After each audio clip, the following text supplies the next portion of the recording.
What's up, everyone? Welcome to episode 3 of my weekly Rust Tips series. This week's tips are based off of last week's solo playthrough series episodes, which were Wipe 2 episodes 6 through 10.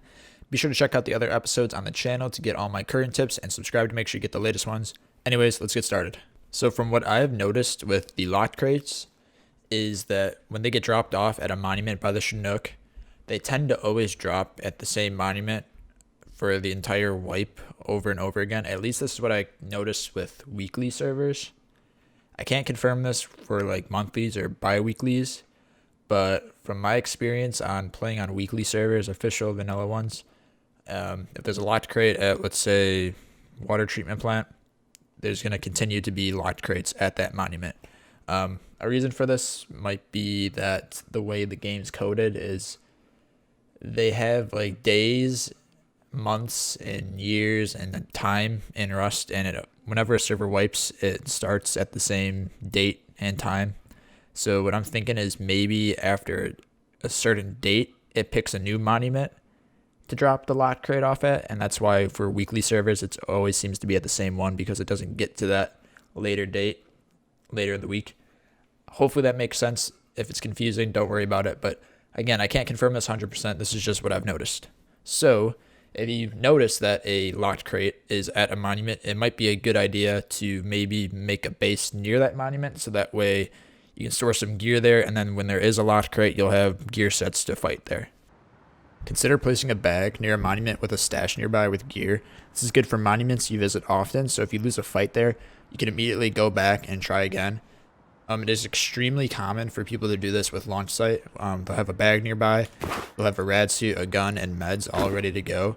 So if you are near launch site and you see a bag, check next to it, and there might be stashes with like some good stuff in it.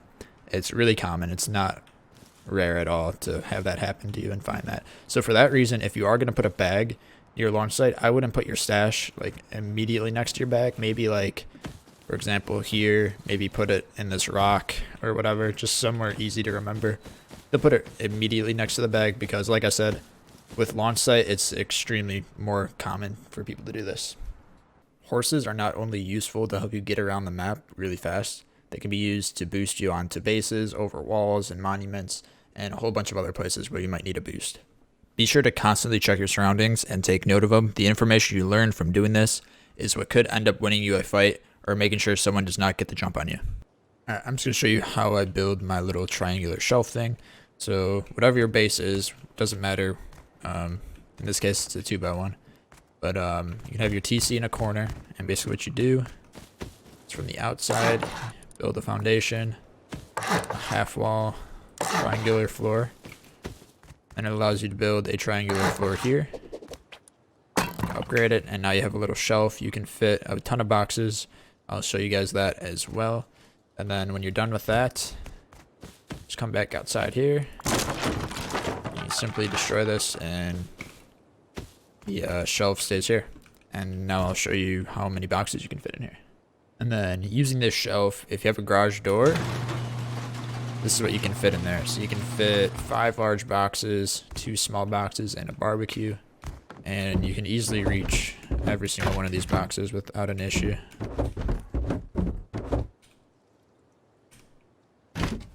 And you can get the TC still. So, I mean, yeah, it's pretty nice. You're able to put small boxes underneath most of the workbenches, all of them except the level 1. So level 1, unfortunately, you can't put small boxes underneath. The level 2, you can put 1. And the level 3, you can actually put 2 if you do this trick. So what you're going to want to do is place your tier 3 down. Place the first small box like this, all the way against the right side of it. And with the hammer, rotate it. Be careful not to pick it up, because you can pick up workbenches now. And then place that one back in here. Make sure to hold E and then rotate. Don't pick it up. And yeah, and that's 2 small boxes underneath the tier 3. Recycling medkits will give you a syringe. So a good way to get a syringe is to loot the med crates around the map and hope to either get the syringe itself or a medkit. If you get the medkit, just research or recycle the syringe and then research it from there. And that's how you get the syringe. So when I do launch site, the way I go down is so here's the helipad. I go to this stairwell where the military crate is, and I go down these stairs. And you want to take note that at levels 3, so when you see level 3, you're going to have this jump. And when you see level 1, you're going to have another jump. So I like to remember this. Is a good thing to know because instead of running down the stairs and being like, all right, where's the jump at? Where's the jump at? Where's the jump at? Is the jump here? Nope. Is the jump here? Nope. You can just book it as fast as you want. And once you see level 3, then you know, okay, now the jump's here. And then when you get to level 1, okay, now the jump's here. So you don't have to like worry or anything like that. It just makes it more time efficient. And when you're drinking water and healing up, just makes it easier to manage. So that's just my tip on that. You can queue stuff up at your workbench, and once it's queued up to craft, you can walk away from it and it will still craft the items that you queued up. You don't have to stand right next to your workbench. This is useful. For example, let's say you have your gun, you have some meds, you have ammo, but you don't have quite as many meds as you'd like. So you're like, all right, let's craft some more. So you can go to this, queue up. Let's say we need like 6 more. And I queued up the 6 to craft. I don't have to sit here and wait for them to craft. I have 2 syringes already, so I can leave my base and be like, I'll be fine with 2 syringes for whatever. And wherever I'll go, wherever I tend to go, so let's say I'm going to go to launch site. By the time I get to launch site, or by the time I think I'm going to run into somebody where I'll need the syringes, I'll have all the syringes crafted at that time. So it just saves you a little bit of time. Like, I don't have to sit at my tier 3 and wait for these to finish crafting to leave my base. I always try to mark wherever I'm running to. This reason for this is let's say I'm like, all right, let's go to launch site. And let's say I'm running here. I'm like, oh shoot, there's a 40 man in front of me. Let's run away for a second. So I flank this way. Or not really flank, I'm not fighting them, but I run away from them. And I'm just worried about running away. I don't worry running away from them, not really worried about running to a particular spot. And then I'm like, okay, where's launch site at now?